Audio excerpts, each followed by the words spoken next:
Booyah! Back at you, Motivation Motors, where we speak to inspirational Black people who've overcome adversity and root to prosperity. Got your boy, Quan John, Motivation Motors. What's good, Queen P? What up? What up? Hey. Hi. So check it. Hi, baby. What's going on, people? So we're going to talk about a very, very, very extremely imperative topic in the Black community, the fear of planning your financial future. How many of us do that? How many of us actually sit back and say, hey, where am I going to be economically in 30 years? Okay. Right. How many of us even care where they're going to be in 30 years? I know people, honestly, elderly people that don't even have life insurance, that don't even care about the well-being of the people that they leave behind them when they demise. I mean, what is that? Is that apathy? Well, they just don't care, or are they afraid to address the fact that they will demise that they are a mere mortal like you and I, Queen P? You understand? What is this fear about, Miss Portia Mystique, on your end? Let me know. For me, right. For me, I feel like my fear, it's crazy that there even is a fear, because you think, oh man, we're talking about making money. We're talking about financial stability and financial independence. So why would you be afraid of something like that? But for me, there really is a fear, but it's a fear of failure. Like, I'm scared right now. I'm 28. I don't have kids, recently married, right? So I have my whole life ahead of me. Right. Hopefully, God forbid nothing happens. I have my whole You'll be all right. So I shouldn't have a fear. It's like, girl, you're starting young. This is the time to start. Get it together. Wrap it up. You got it. But I'm like, I'm still scared. It's like, what if I fail? What if? And what is that? What does failure, when you say fail, I don't mean to cut you off. What does failure mean to you? What is failing in this context? What is failing? What is that? I think there's two definitions or two examples of failure for me. So the first one is not being financially stable before James and I have kids. That is failure to me. Because I don't want my children to get reasonable and we're want for anything. Right. Like, I don't want that. Understandable. The second example of failure that I'm afraid of is getting money and James and I are in our 30s and we're living it up and having a good time, and by the time we reach our 50s, it's gone. The money is gone. It's over. We're done. We're dead. Kids can't go to college if they want to. They can't do what they want to. That's what I'm afraid of. Well, I know. You know what? I can definitely understand the first fear. The second one, I do not think is going to happen, because I do not think you and James are going to pick up any addictions. Yeah. That's going to cause you guys. I think the fear comes from the fact that it's possibly genetic. Like, what does that mean? My family are spenders. They're consumers. And so I grew up in that household where we spend. So thank you. The habit that came from them always spending, not saving. Like, my parents didn't teach me how to save. All that stuff. Right. Investing. I think most Black people's parents didn't teach them that. Right. That's not just you.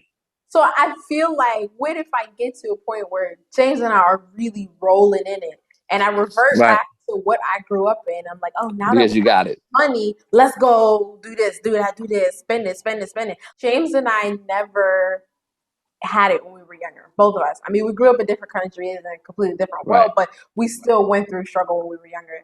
So we had that same excitement whenever money came in, and we were able to splurge.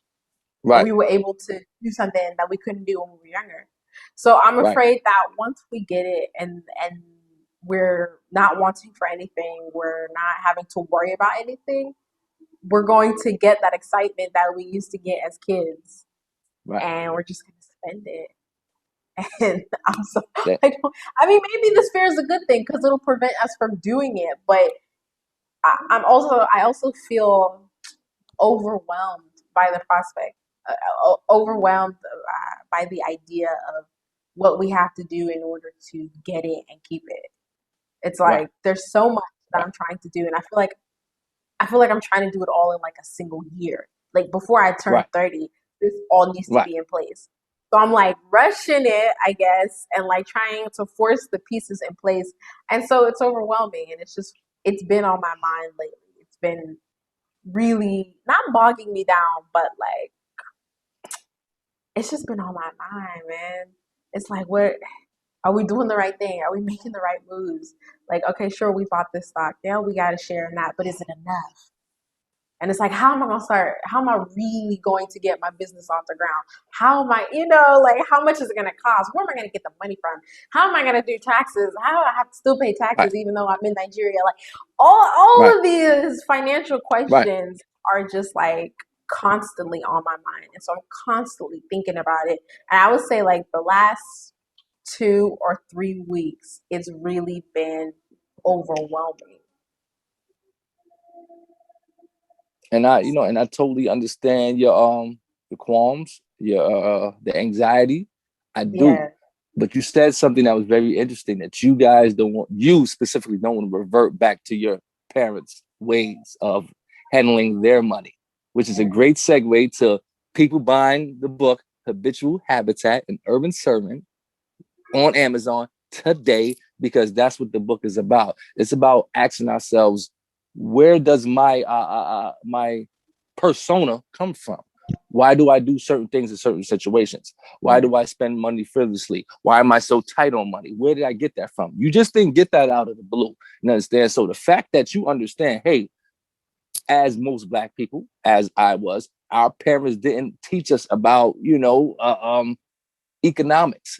And in my belief, which what me and you, we want to try to change in our families, in our households. I think our families didn't teach us that because they thought they didn't have enough. Okay. And we don't want to do that. I don't want us, me or you, to do that in our families, because that was the reason. Well, I don't know how have enough, so why should I teach them about that? No. That's the reason why you should teach your children about economics. When you feel like you don't, whatever enough is, because like you said, like, me, enough, what does that mean? Who are you comparing yourself to? Donald Trump? Bill Gates? Who are you comparing yourself to? Enough compared to who? Compared to that dude that's on a corner laying in that box, you're a millionaire. How that sound? Right. You understand? He don't have those worries. So I'd rather have the worries I have than have the worries he has.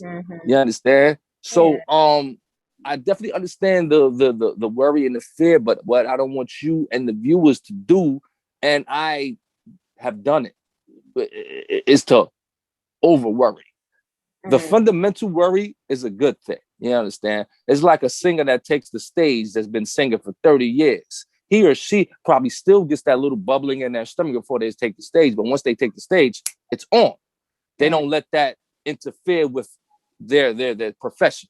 You understand? So the actual worry is cool, because the worry is going to actually help you put things together and make things be in place so they won't collapse. Right. But if you allow it to trickle into the actual practical part of getting your thing together, it's not going to work, because you're going to overthink things or you're going to underthink things. Yeah. You understand? But the actual, I wouldn't even say it's a worry, it's a concern. But the fact that you are starting at 28, which I wish I would have started, I actually want to give you and James kudos for actually starting this now, is a great thing, because a lot of people do the exact opposite, Miss Portia Mystique. They wait until the kids are there to start. You understand? With my son, I had him broke, you know what I'm saying? So I waited, how long? I waited like, I don't know how much longer that way. I waited 13 years before I had my next child. Why? I got my degrees in line. I got my career in line. I got my life, my life and my mind in line. You understand? Then we was able to say, hey, yeah, we are economically okay to have a child. You understand? See, I think we as Black people, first and foremost, we get the short end of the stick, because we are not taught these things in grade school. We are not taught these things by our parents. You know what I'm saying? That's just our curse from slavery. You know what I'm saying? We're not, but we in the 21st century, people like you and I, we want to teach our viewers, yo, man, please, honestly, be cognizant and intentional about doing things differently from how your parents did it. You know what I'm saying? And you know what? That's scary in itself. Mm-hmm. Yeah, that's scary. You know what? Because one, you're afraid of backlash. That's true. From family, from your parents, like, oh, you doing it like that? And you have to just to be confident enough and say, yeah, I'm doing it like this. You know what I mean? Why? Because this is my family first. Mm-hmm. It's my family. You did what you did with your family. I'm gonna do what I do with my family. You understand? Yeah. You know what I mean? And if those same people are really about your best interests, they'll understand you. If those same people are not about your best interests, they will not understand you. They will continue to berate you, and most likely those people should not be in your circle because they're going to be deterrents and interfering with your progression, whomever it is. Right.